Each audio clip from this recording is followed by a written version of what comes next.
suivrai mon Seigneur et mon Maître, sans jamais m'éloigner de ses pas, sans que rien ici-bas ne m'arrête, et sans rien que le chant de sa voix. Tous ensemble. Je suivrai mon Seigneur et mon Maître, sans jamais m'éloigner de ses bras, sans que rien. C'est pour moi d'être avec vous ce matin. Première fois que je viens à culte avec vous, et merci beaucoup pour votre accueil. Alors vous avez vu mon frère il y a un mois, il paraît, donc vous aurez vu une partie de la famille comme ça. Alors je vous préviens, on a votre pasteur à Charleroi, c'est pas une prise d'otage, mais si ça se passe pas bien, on vous le rendra pas. Je vous transmets naturellement les plus chaleureuses salutations de notre église à Charleroi. Le titre du message ce matin est « Pardonne-nous comme nous pardonnons ». J'aimerais que nous puissions parler du pardon. Le pardon qui est au cœur de la foi chrétienne, de ce que l'on croit, au cœur de la vie chrétienne, de ce que l'on vit, ou du moins de ce qu'on est censé vivre. Croire des choses justes, vivre des choses justes. L'année passée, en 2018, nous avons commémoré le cinquantenaire de la mort du pasteur Martin Luther King, qui a été assassiné en 68. Je pense que vous avez déjà entendu parler de ce pasteur. À cette occasion, la plupart des communautés protestantes dans le monde en ont profité pour rappeler le combat de ce pasteur et réfléchir sur l'héritage qu'il a laissé. Quel héritage spirituel pour nous, les chrétiens, pour les protestants, pour la société. Ce frère en Christ avait consacré toute sa vie à servir le Seigneur, en luttant en particulier contre la ségrégation raciale qu'il y avait dans son pays. On a peut-être du mal à l'imaginer ici en Belgique en 2019, mais à son époque, les gens de couleur ne pouvaient pas utiliser les mêmes toilettes que les blancs. Dans les transports publics, les gens de couleur avaient des places qui leur étaient réservées. Ce n'était pas la première classe.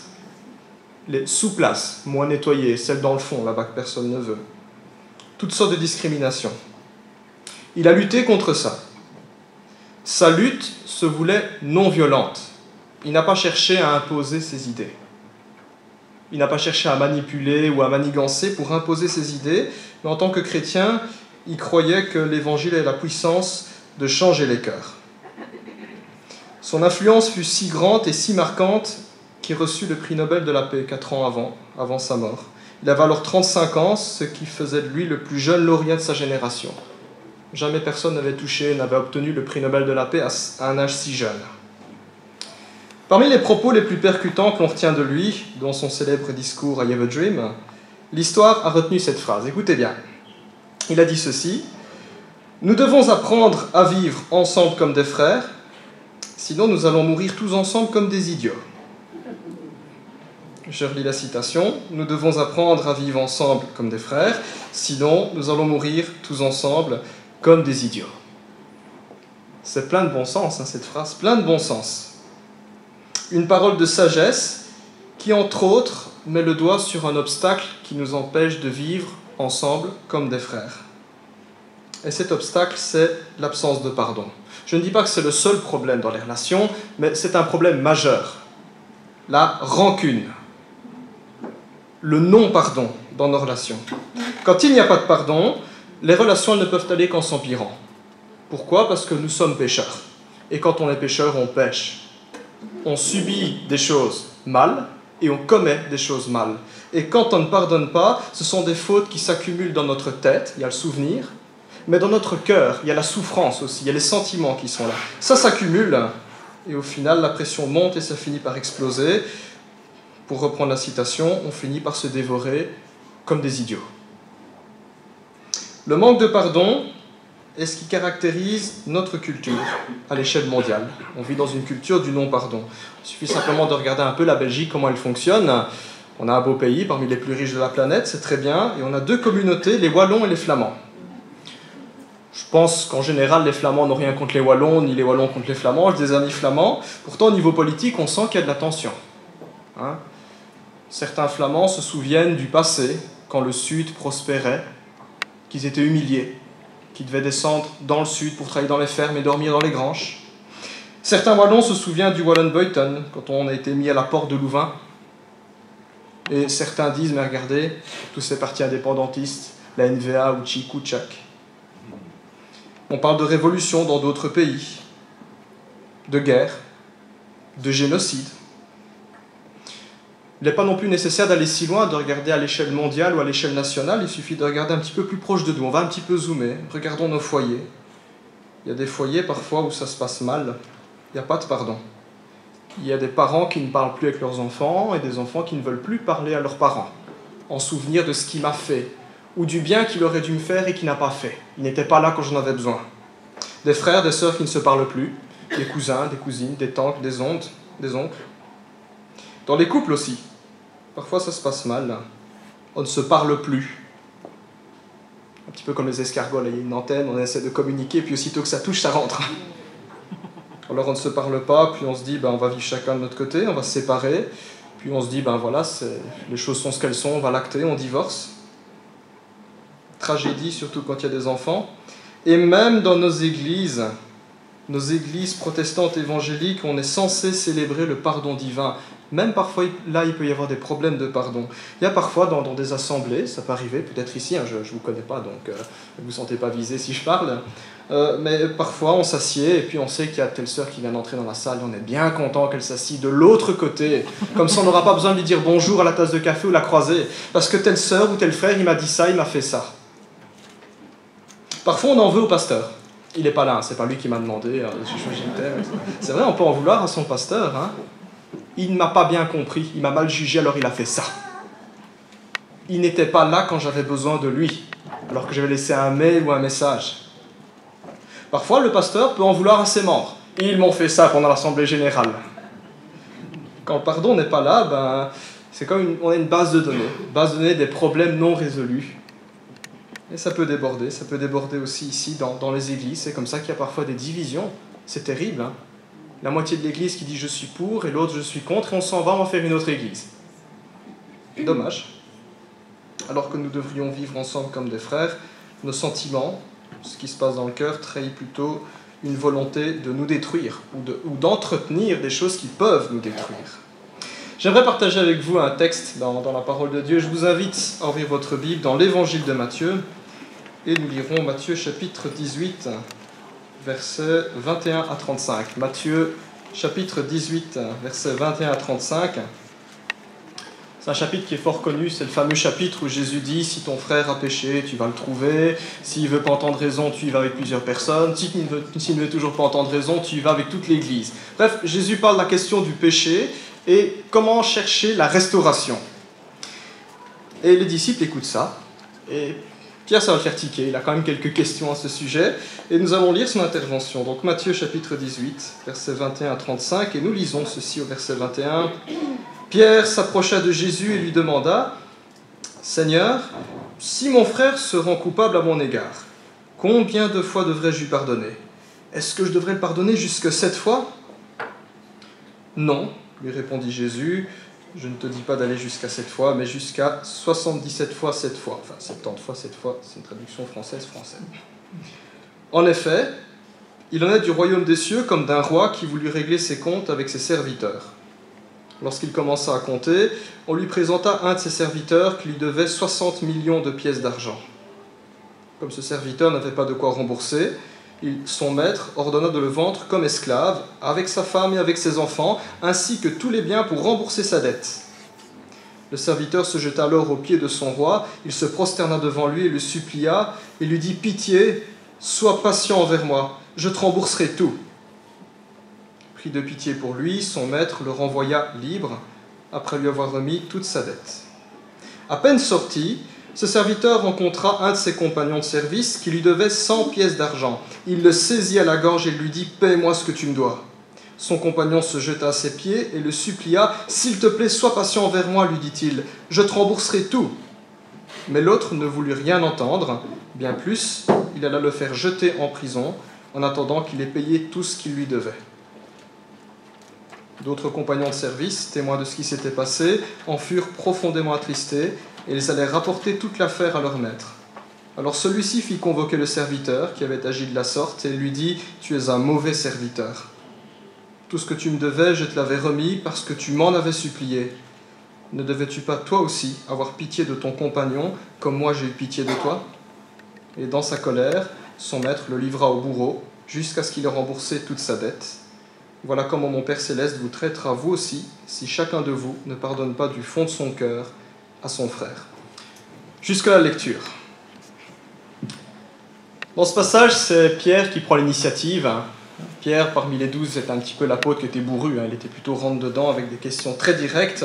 Il s'approche de Jésus, puisqu'il a compris où Jésus voulait en venir avec cette histoire de pardon, et il pose une question. La question est la suivante au verset 21. « Seigneur, combien de fois devrais-je pardonner à mon frère lorsqu'il péchera contre moi? Sera-ce jusque 7 fois ?» Pierre s'interroge sur le pardon. Et d'une certaine façon, chacun d'entre nous, nous pouvons aussi avoir des questions par rapport au pardon. De temps en temps, il y a un chrétien qui me demande des questions, il me parle de sa situation, il me dit « Est-ce que je dois le pardonner? Comment dois-je faire ?» Voilà, en général, la plupart des questions qui reviennent souvent, c'est « Dois-je pardonner à l'autre, même s'il ne veut pas me demander pardon ?» Bonne question, hein? Il y a des chrétiens qui pensent qu'ils n'ont pas à pardonner l'autre tant que l'autre ne veut pas s'excuser. Voilà, on fait une tranchée et on attend qu'il y ait un couvre-feu, mais il n'y aura pas de démarche. Autre question qui peut se poser, pardonner signifie-t-il qu'il faut faire comme si de rien n'était?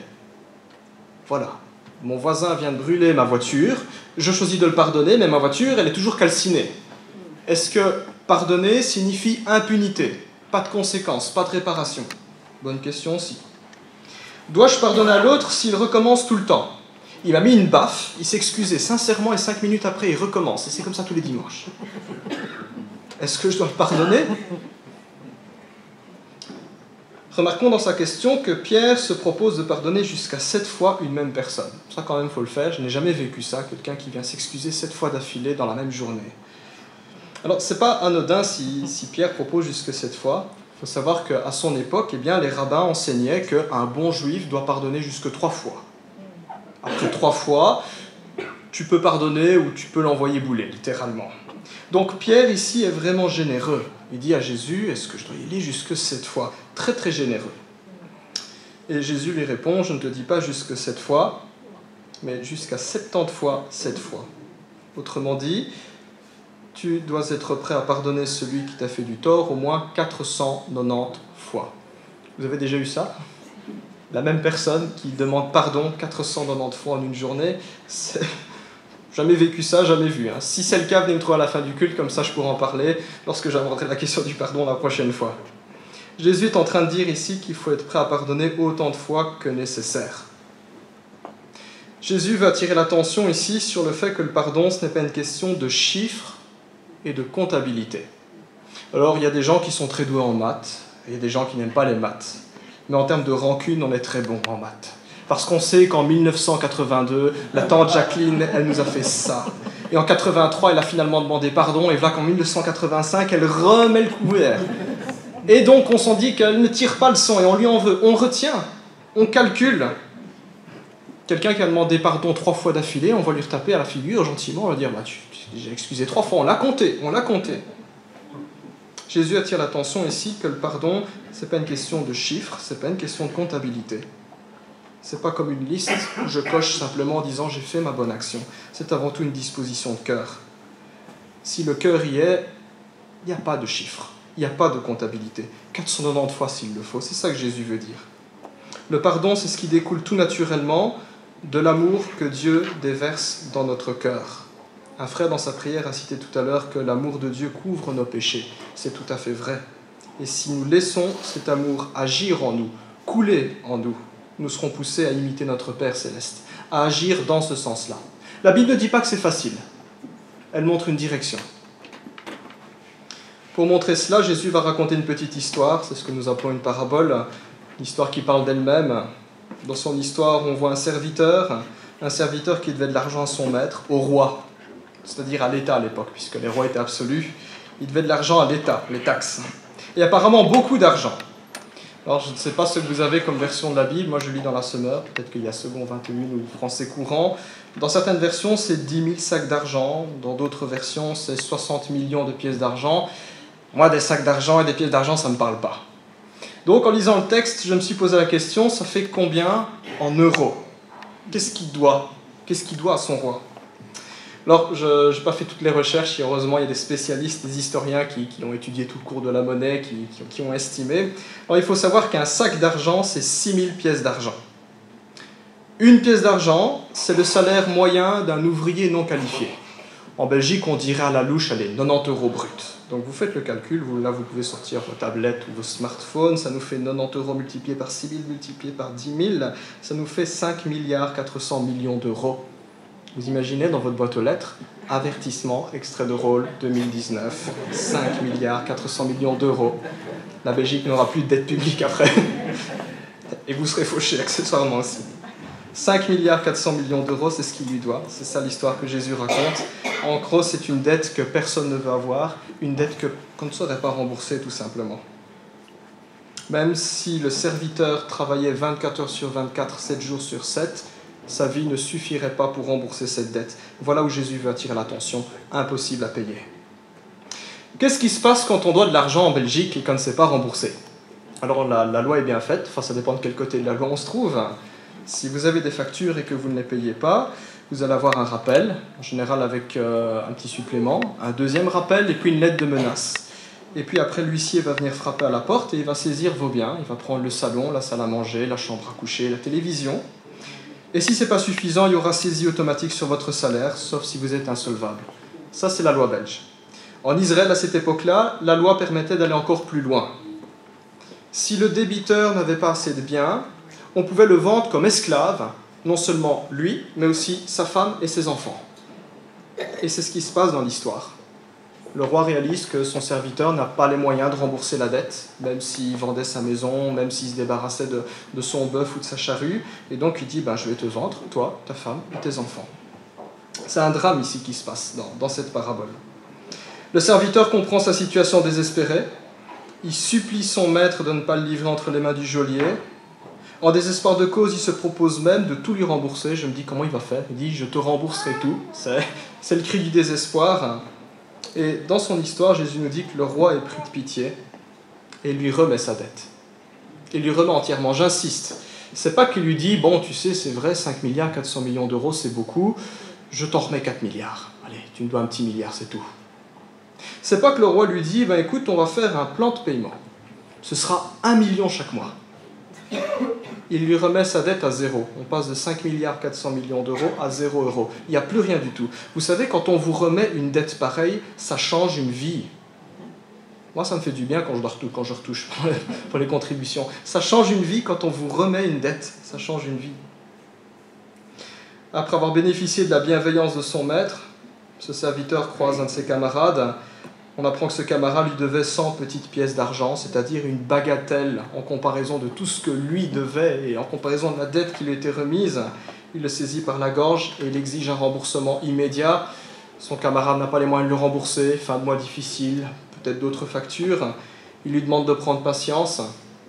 Le premier serviteur ne veut pas prendre patience. Il fait appeler le geôlier et le fait vendre comme esclave. Allez hop, en prison, tu vas travailler de force. On apprend que le roi apprend la situation, il convoque ce serviteur et il le condamne sévèrement parce que tout en ayant bénéficié de sa compassion, lui-même n'a manifesté aucune compassion. Il aurait dû tirer une leçon du traitement, de la faveur qu'on lui avait donnée. Et Jésus clôture cette histoire au verset 35 en disant « C'est ainsi que mon Père Céleste vous traitera ». C'est qui ce « vous » ? Ce sont les disciples, ce sont les chrétiens. C'est ainsi que mon Père Céleste te traitera, nous traitera, si chacun de nous ne pardonne pas son frère de tout son cœur.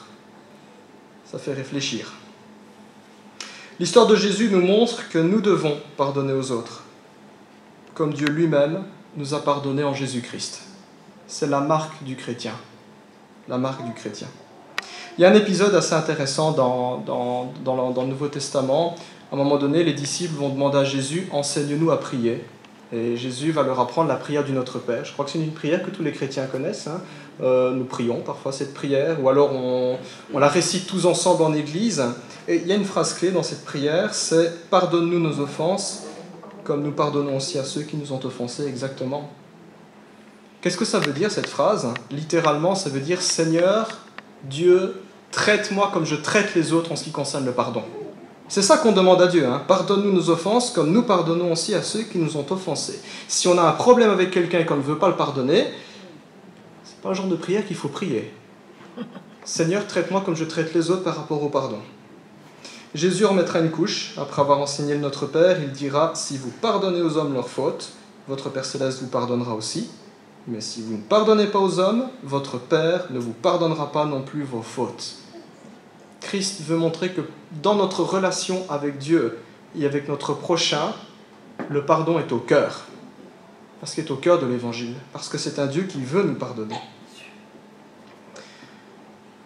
Quand on a des problèmes dans nos relations, souvent nous sommes pressés de condamner les autres pour le mal qu'ils nous ont fait. On va dire, toi tu m'as fait ça, toi tu m'as dit ça, et toi tu t'es associé avec l'autre qui m'a poignardé, donc tu fais partie du camp des méchants. On condamne les autres pour le mal qu'ils nous ont fait. Et en même temps, nous oublions tout le mal que nous faisons à Dieu chaque fois que nous péchons. Parce que la Bible est très claire sur ce sujet. Jésus-Christ a souffert à la croix pour nos péchés. 1 Pierre 3,18, lui juste pour des injustes, il a donné sa vie. Ésaïe 53, le châtiment qui produit la paix est retombé sur lui. Autrement dit, ce sont mes péchés, ce sont nos péchés qui ont conduit Jésus sur le bois. Et ça, c'est beaucoup plus grave que tout le mal que les autres pourraient nous faire. Parce qu'on parle de la mort d'un innocent, parce qu'on parle d'une faute directe contre Dieu, pas contre un homme, contre Dieu. S'il y a de grands coupables, c'est nous d'abord. Nous avons une dette immense auprès de Dieu. Ce n'est pas 5 milliards 400 millions d'euros, on parle de l'éternité. On parle du péché. Et pourtant, malgré nos fautes, Dieu nous a pardonné le jour où nous avons confessé nos péchés, le jour où nous avons accepté Christ dans notre vie. Il y a un verset magistral dans la Bible, c'est 1 Jean 1,9 qui nous dit « Si nous confessons nos péchés, il est fidèle et juste pour nous les pardonner et pour nous purifier de toute iniquité. » J'insiste, l'offre est conditionnelle si nous confessons nos péchés. Dieu est un gentleman, il n'impose pas son pardon. Dieu pardonne simplement à qui vient à lui. Si donc le Maître nous a fait grâce, si donc le Maître a changé notre vie, comme ce serviteur dans la parabole, nous nous devons de remettre aux autres leurs dettes envers nous. Nous devons de remettre leurs dettes. Parce que Dieu a fait ça et nous ne sommes pas plus grands que Dieu. Nous n'avons pas le droit de dire « je fais autrement et je pense faire mieux que toi ». C'est par là que l'on reconnaît les enfants de Dieu. Comme dit un chant, pardonner, il pardonne en retour. La vie chrétienne, c'est un peu comme une course de relais.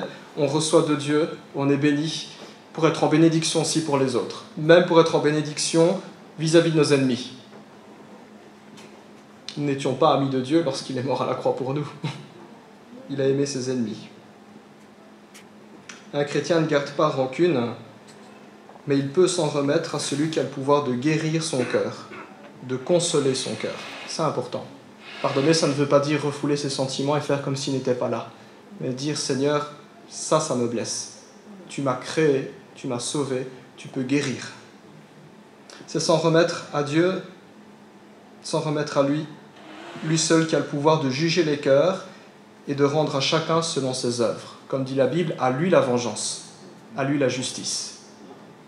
Il y a une part qui appartient à Dieu, faire justice, consoler, réparer, restaurer, et il y a une part qui nous appartient, pardonner. Voilà ce que le Seigneur nous demande lorsque l'on nous offense. Dieu nous demande de lâcher prise. Alors ça veut dire quoi lâcher prise? C'est souvent une expression toute faite. Ça veut dire quoi? Lâcher prise, ça veut dire lâcher le péché qui a été commis contre nous. Parce que c'est ça la rancune. C'est je garde le souvenir de ce qui m'a été fait. Je garde rancune. Je ne veux pas lâcher prise. Lâcher prise, c'est lâcher le péché qui a été commis contre nous pour laisser Dieu s'en charger. Parce qu'au final, il n'y a que Dieu qui peut effacer un péché. Il n'y a que Dieu qui peut restaurer des cœurs blessés. Le péché, c'est comme un feu. Vous avez déjà essayé d'attraper du feu en main? Peut-être quand j'étais petit, quand j'ai des allumettes. C'est pas possible. Quand on essaie d'attraper du feu, on finit par se brûler, par s'enflammer. C'est la même chose quand on veut garder un péché. Ça finit par nous brûler de l'intérieur et à consumer notre âme. Vous avez déjà vu quelqu'un qui est dévoré par la rancune? Après 5 ou 10 ans, comment il est? C'est quelqu'un qui est aigri. C'est un cœur de pierre. Il n'est pas heureux. Et il y a des chrétiens qui sont dans ce cycle-là. Ils ne sont pas heureux. Le pardon, au contraire, c'est une puissance qui conduit au salut et à la vie. J'aime beaucoup quand le Seigneur dit, quand il parle dans Jérémie, qu'il mettra un cœur de chair à la place d'un cœur de pierre. Il y a cette idée-là dans le pardon. C'est une puissance qui conduit au salut et à la vie. Une puissance que Dieu déploie envers nous pour nous réconcilier avec lui. C'est vertical, moi et Dieu. Mais c'est aussi cette puissance que Dieu déploie à travers nous, autour de nous, pour pacifier les relations, au niveau horizontal aussi. Et c'est la même puissance que Dieu va déployer pour nous permettre de trouver la paix intérieure. C'est très à la mode aujourd'hui de parler du bien-être et de la paix intérieure. Il y a des gens qui payent des cours de sophrologie pour se sentir bien. Leurs problèmes ne sont pas résolus, leur portefeuille est plus vide, mais ils se sentent bien. L'Évangile résout le problème. Elle parle de pardon, elle parle de paix. Quand un conflit prend fin, quand le pardon devient une réalité, c'est comme si on ôtait un poids pesant sur notre cœur. Et Dieu a la puissance de changer nos ennemis. Nous étions ennemis de Dieu avant d'être chrétiens. Il nous a changés, il a fait de nous ses enfants, ses amis. Il y a dans le livre des Proverbes un verset qui dit que lorsque le Seigneur approuve les voies d'un homme, il dispose même ses ennemis à faire la paix avec lui. La plus belle chose qui puisse arriver à nos ennemis, c'est pas que la foudre tombe sur leur tête. C'est que le Seigneur les transforme en ennemis. En amis. C'est possible, parce qu'on a un Dieu qui est capable de ce qui est impossible. Par contre, il faut le dire aussi, quand nous refusons de pardonner, on va analyser ça aussi à l'autre côté, quand nous refusons de pardonner, nous montrons que c'est la rancune qui conduit notre vie, mais pas la grâce de Dieu. Et alors là, ça devient une belle hypocrisie quand on prend la Sainte Seine en refusant de pardonner. Ou quand on loue le Seigneur, je te loue pour ta grâce, je t'aime mon Seigneur et je veux t'obéir. Quand on refuse de pardonner, on montre que ce n'est pas la grâce de Dieu qui guide notre vie, mais la rancune. La rancune fait de l'offense subie le fondement de notre vie. Je vais peut-être expliquer ça différemment. Quand on refuse de pardonner, on construit sa vie sur les bêtises des autres. Le Seigneur Jésus ne nous demande pas de construire notre vie sur les bêtises des autres qui nous ont fait, mais sur lui, sur sa parole. Celui qui est rancunier entretient dans son cœur le souvenir de l'offense qui lui a été infligée. Pour ceux qui ont connu les VHS avant les DVD, c'est comme rebobiner l'image en arrière et on repasse ça en tête. Et ça suscite des émotions, toutes sortes d'émotions. La peur, la tristesse, la colère, la vengeance, mais ce ne sont pas les sentiments de Jésus-Christ, ce n'est pas la joie, l'amour, la paix. Ce sont des sentiments que parfois on refoule et qui viennent ensuite perturber nos relations. Et puis on va voir un psychologue qui va nous dire « vous avez une névrose » et on va payer très cher. Certains problèmes, parfois la solution est pardonner. La rancune, comme n'importe quel autre péché, sème la mort. Elle détruit la paix que Dieu désire nous donner. Elle empêche que de vraies relations et une vraie réconciliation puissent voir le jour. Elle attriste et elle étouffe le Saint-Esprit, qui fait couler en nous la vie de Dieu. C'est un petit peu comme si je jetais des pierres ou un seau de terre dans une source pour la boucher. Voilà ce que ça fait, la rancune. La rancune fait de nous des esclaves misérables et laisse dans notre cœur un goût amer. Or, le Seigneur ne nous a pas appelés à l'esclavage, mais le Seigneur nous a appelés à la liberté, et c'est une liberté qui passe par le pardon. Se libérer des fautes qui nous ont été infligées aussi. J'aimerais vous partager courtement un verset qui m'interpelle beaucoup, je vous invite simplement à écouter, Hébreux chapitre 12, verset 15. La parole de Dieu dit ceci, « Veillez à ce que personne ne passe à côté de la grâce de Dieu. » Ouf! L'épître s'adresse à des chrétiens. Veillez à ce que personne ne passe à côté de la grâce de Dieu. Je me dis, mince alors, je peux être chrétien et par mon attitude ou ma manière de me comporter, je peux passer à côté de la grâce de Dieu. Veillez à ce que personne ne passe à côté de la grâce de Dieu, qu'aucune racine d'amertume ne pousse et ne cause du trouble en empoisonnant plusieurs d'entre vous. On parle d'amertume ici, quelque chose qui se passe dans notre cœur, un peu comme des mauvaises herbes, ça se développe. Je ne sais pas si vous avez un jardin, mais si vous avez un jardin, peut-être vous avez déjà eu du lierre chez vous. Alors pour ceux qui aiment le lierre, c'est tant mieux pour vous. Pour ceux qui n'aiment pas le lierre, ce qui est mon cas, ça pousse, ça repousse sans cesse, et si on le laisse pousser, ça va chez le voisin. Et si le voisin n'aime pas le lierre, il va taper sur nos doigts. C'est ça qu'elle dit, l'amertume dans son cœur, si tu le laisses pousser, ça peut se répandre et ça peut faire du dégât dans ton couple, dans ta famille, dans ton église. Ça peut faire du dégât. La rancune ne nous expose pas à l'influence de Dieu, mais plutôt à l'influence du diable, parce que c'est le propre du diable de semer le conflit, de semer la confusion et de semer la division. Le diable, son nom, ça veut dire celui qui s'interpose, celui qui divise. L'absence de pardon est pour lui un terrain qui est idéal pour opérer dans notre vie. Et quand les chrétiens sont pleins de rancune, ils s'en donnent à cœur joie pour détruire et leur vie et celle de leur entourage.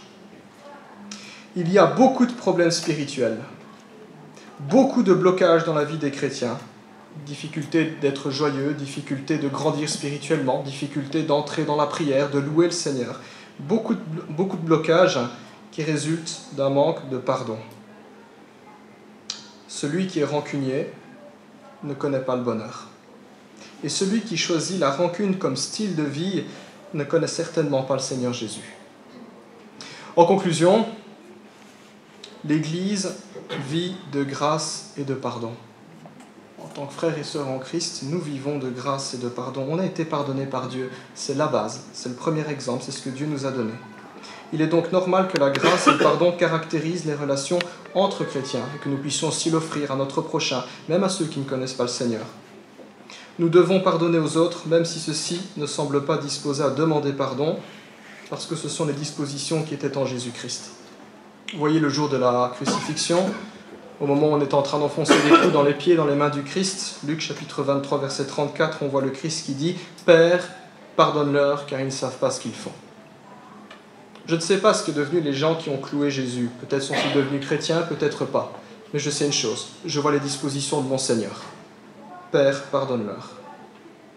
Cependant, il faut le dire aussi, l'Évangile nous montre que la grâce et le pardon n'ont de sens que si le péché est mis en lumière. Si le péché est désapprouvé, avoué, reconnu et dans l'idéal confessé et abandonné. Pardon n'est pas impunité. Si j'ai subi du mal, il ne s'agit pas de refouler, mais savoir mettre des mots. On m'a fait ça. On m'a dit ça. On m'a lésé sur ça. Et devant le Seigneur, en toute bonne conscience, se dire « qu'est-ce que je fais avec ça ?» Je peux le garder pour moi, ça va continuer à me brûler, ou je peux le déposer au pied de Jésus. Et si j'ai commis une faute, ça implique d'avoir l'humilité d'accepter la lumière du Christ. J'ai dit ça. J'ai fait ça. J'ai omis de faire telle ou telle chose. Pardon, Seigneur. Pardon, mon frère. Pardon, ma sœur. Pardon, toute la communauté, si t'es public. Pardon au prochain qui aurait été affecté.